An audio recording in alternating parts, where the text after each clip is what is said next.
if he converts to anything like the level that he showcased at Benfica, he's comfortably hitting the 30-goal mark in the Premier League. When we sort everything else out, those foundations will be in place and Nunez could go on to score the goals. One thing Nunez also brings is complete chaos. It was really interesting. I got your voice note yesterday when we started talking about what we could potentially do for this show and stuff. And I never expected for a second that your topic today would be Darwin Nunez, considering how little he's been involved.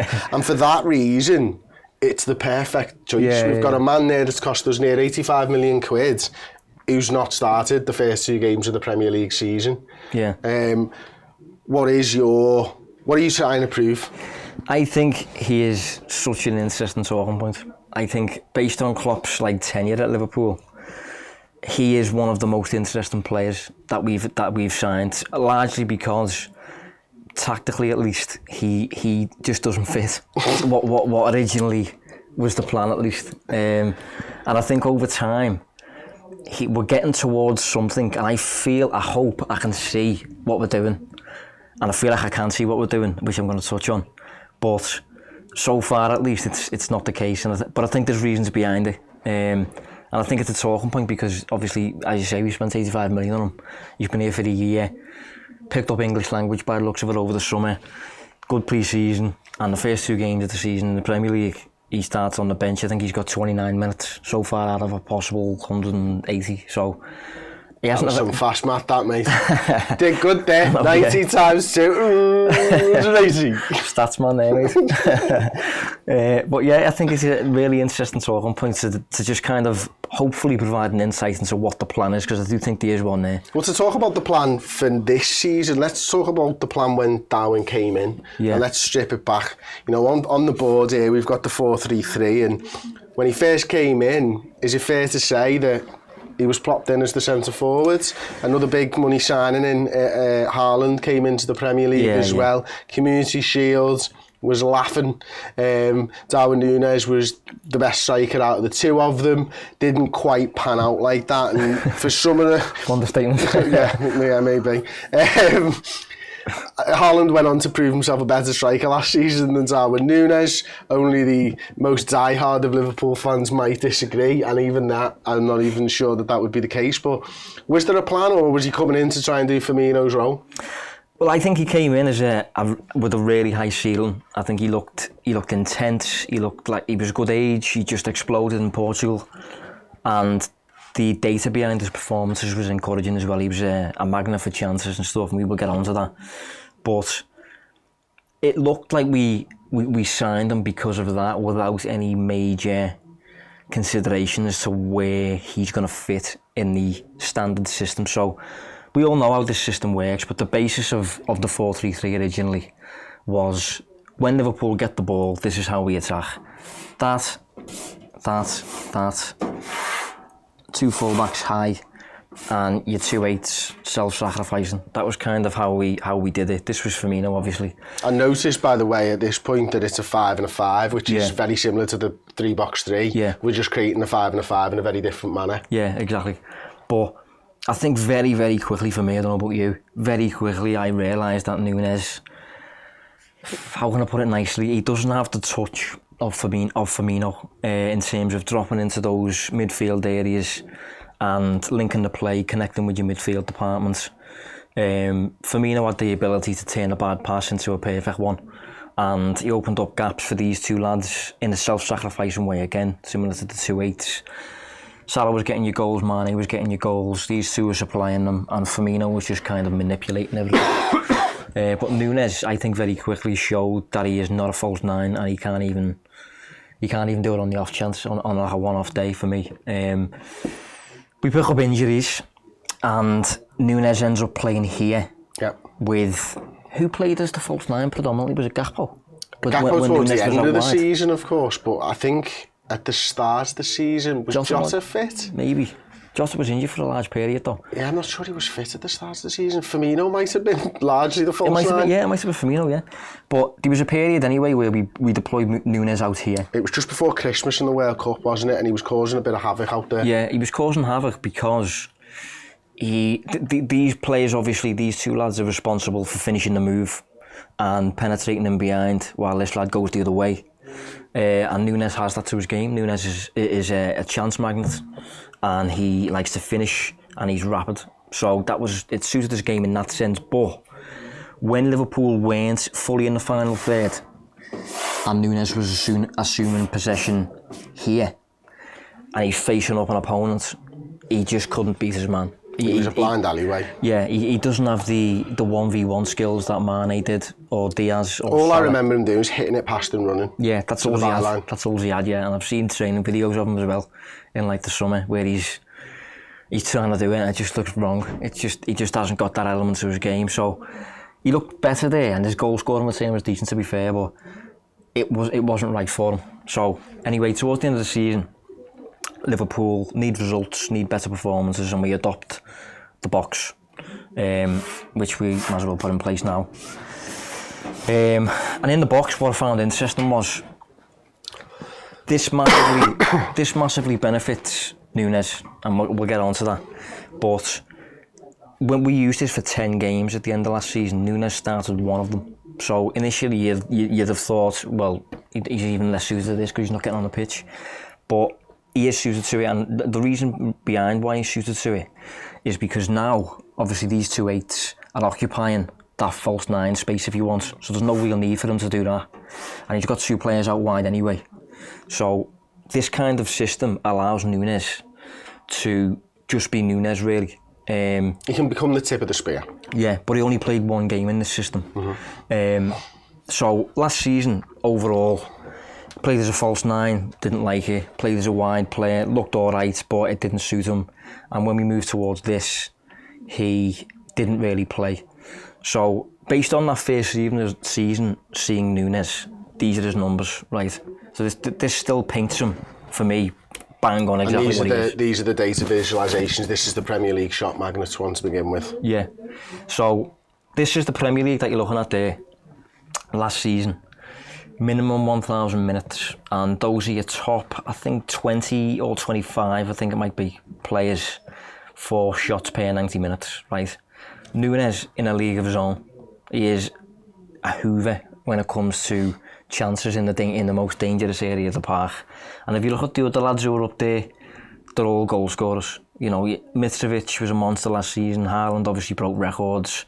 Don't know what Anthony's doing there. No, I'm not sure he ever had a shot. That might have just been touches in a circle per game. Yeah, I mean, all of them efforts, to be fair, from Anthony could have come from inside his own half, to be honest.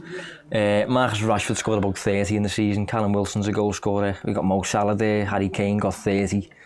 So that bodes well for Nunez. And bear in mind, again, that is in a season where he is not used in a way in which he should be. He was used as a false 9. He was used on the flanks. He wasn't allowed to be Liverpool's goal scorer, basically. Yeah. And just to capture the level of that number of shots per 90, I think he's on about 4.5 there per 90. Those are his numbers there compared to the whole of Europe. Europe's top 5 leagues. Again, minimum 1,000 minutes. And the only 2 lads in the whole of Europe who averaged more shots than him per 90 was Kylian Mbappe and Victor Osimhen, who won the league basically for Napoli. It's unbelievable, that really, isn't it? And then look. Is that surprising, do you think? Yeah, it is really. Martinez, Benzema, Lewandowski, Messi. The only player, you know, for me, that would have taken more had he maybe stayed was Cristiano Ronaldo. Because he was an absolute shot monster as well, wasn't he? Yeah. But obviously it's Europe's shot magnet, isn't it? So he obviously moved from there halfway through the season or whatever. So yeah, I mean, I am surprised that there's only 2 players above him. Obviously PSG play towards Kylian Mbappe. We know all about Napoli, etc., etc. So yeah, it's really interesting that actually, and it's something I think that, you know, when we move further forwards with this. Obviously start the season, you mentioned a minute ago, Josh, that he's only played 29 minutes so far, and if you believe that Darwin Nunez is going to be the starting centre forward and we are moving to a formation that suits him more, I suppose the only question to ask is, why haven't we seen him yet? Well, to use those 2 data vises there, that I've used them to capture for me the player that he is. He is a magnet for chances. in the penalty box, in the business end of the pitch, where it's difficult to get space, it's difficult to get those shots. So that's for me what you need to get the most out of him. You need to allow him to do that, and you need to say to him, like, in terms of the midfield stuff, don't worry about it, you don't have to do any of that. This system allows for that, right? And I did expect to see him against Bournemouth, but when I thought about it, one thing Nunez also brings is complete chaos. He is a fruitcake, he is a nutcase. And if you, again, similar to the Trent combo that we had, if you can't accommodate that chaos, you are going to suffer. So if you look at the current team at Liverpool, we've got the first 2 games, we have not had anywhere near enough control over the match to accommodate a player like him. And Trent, yeah. If you look at the Chelsea game, for example, 35% possession. Klopp's 4th lowest since he's been in England in a Premier League match, which is extremely low. And if you introduce Nunez into that dynamic, I mean, you're getting like Oppenheimer stuff. You're getting like, nuclear bombs on the pitch, mate, where there's no organisation at all, complete chaos. And we also don't have a DM. The lad who's playing as a 6'4" is Alexis McAllister. What number has he got on the back of his shirt? He's a 10. Oh yeah, McAllister, yeah. Just checking. Used that joke a couple of times this week. Works well to illustrate the point. Yeah, it does, yeah. But I think that is why so far, despite this system being tailored for Nunez, we don't yet have the control to accommodate him in it.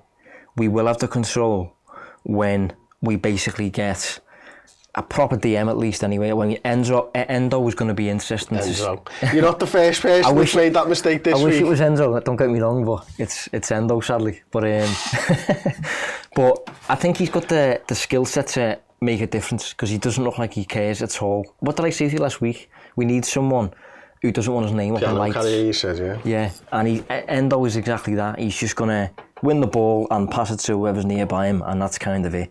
And if Liverpool get more of a foothold over the game, Curtis Jones will help that too. Obviously, we know he never loses the ball. That's one thing we've touched on this show. Once Liverpool get more control over the ball and over the game, I think then we will unleash, if you want, Nunez, and he will be like this kind of secret weapon who just kind of explodes essentially when it comes to getting chances in the final third. And one thing I haven't said so far is that those shots that he's posting, generally if you take the shots, you get the goals. It's just a basic reason. I know his conversion was poor in his first season, but getting that many chances is the kind of crux of it in terms of getting in the goals as well. Okay, we get a defensive midfielder in. We get a little bit more control over the game. We get Alexis McAllister maybe into this position here. Yeah. Szoboszlai's a little bit more integrated here. We've obviously seen Jota's still been doing work there, but he's been getting into the box, as evidenced by his goal against Bournemouth. You know, that fox in the box there. Salah's on that right hand side. Diaz looks like he's starting to get in between the sticks more as well already, and that maybe is to do with Jota's positioning. Do Liverpool improve? Yeah, definitely. I think this lad has the potential to be a proper goal scorer. I think he's not. There's elements to his game where he's genuinely not that good. Like his link-up play, dropping into deeper areas, he looks lost. He looks like he's going to pick up a nosebleed or something. So getting this system to allow him to do what he's good at will benefit us, I think. Having 2 lads here who are going to link the play relentlessly, not lose the ball. Curtis Jones, as I said, will help that. McAllister never loses the ball really when he's in those areas. And then a proper DM and maybe a bit more of a safer version of Robertson. Remains to be seen what business we'll do before the end of the window, if we get a new defender in, another midfielder in maybe. But I think Liverpool are trying to get to a point where, similar to the end of last season, we really control the game. And if we control the game to that level, you can then accommodate the chaos merchant that is Nunez, and rather than him hating you, he hates the opposition. And listen, if we're looking for a blueprint of how this is done, we only have to look down the M62 at Manchester City. Exactly. I mean, Pep Guardiola comes into Manchester City and says, I don't really want Sergio Aguero, he's not the right type of striker for me. I want a false nine. He wanted Bobby Firmino, basically, didn't he? It ultimately is what ended up happening, and he's tried all different types of people, but he found that Aguero was just too good a goal scorer, that he couldn't drop him, and Aguero helped to change his game, and yada, yada, yada. We move on a few seasons, and he's actually looking for a player who wants to get into the box and score goals, and is a physical specimen as well, because he knows he can get, 1-2 touch finishes is all you need on the end of Guardiola's machine or orchestra behind, because that's what it looks like at times, doesn't it? And we love the way that I do anyway. I love the way that Manchester City get to the byline and make it easy for Erling Haaland, and I'd love Liverpool to do a little bit more of that. I can see a world where Nunez is our Haaland, albeit maybe not as good as Erling Haaland. But you have to be to unleash that. What you're saying is you have to get these lines right first for us to be able to do that. And right now, with all the stuff going on with the defensive midfielder, the struggles in transition, we're not giving ourselves the best foundation for success by playing Darwin Nunez yet. When we sort everything else out, those foundations will be in place, and Nunez could go on to score the goals. Yeah, that's really spot on. I think City, if you look at them, this is the blueprint that Guardiola has came up with to get the most out of Haaland. Before this, he played with basically a strikerless system, and he won the league with it as well. Liverpool also played with a strikerless system, but Guardiola's just went through much more of a seismic wholesale shift in a short space of time to get this system in place for Haaland to not do anything except put the ball in the net. And I think if Nunez is allowed to do that, he will look very good. Not just, people are touching on, like, you've just mentioned it yourself, that Haaland is better than Nunez, and Nunez isn't as good as him. I agree, obviously, but I think if you look at his shots that I've just touched on, Nunez, despite playing like out wide and in a broken team and things like that, Haaland played for a team that won a treble. Nunez is taking more shots than him on a per 90 basis. So, in terms of the penalty box stuff, the movement, the magnet for chances, the opportunities to actually put the ball in the net, Nunez is at worst just as good as Haaland at that. So if we can get this system in a place where it's just more balanced, more control, we can bring Nunez in, and potentially if he converts to anything like the level that he showcased at Benfica, which was like, I think he converted like 30% of his shots into goals. If he's doing that at Liverpool, mate, he's comfortably hitting the 30 goal mark in the Premier League. Yeah, I remember looking at, again, using Cristiano Ronaldo as a thing. I mean, his conversion percentage for years was terrible by comparison to 30%. I mean, I remember seeing it 12, 16% for Cristiano Ronaldo over seasons in the past, because he takes that many shots. Obviously, the flip side of the argument there is, well, Haaland doesn't need as many opportunities, but the chances that Haaland gets are on a plate sometimes as well, aren't they? So it will be really interesting to see how Jurgen integrates Nunez into the side over the course of this season.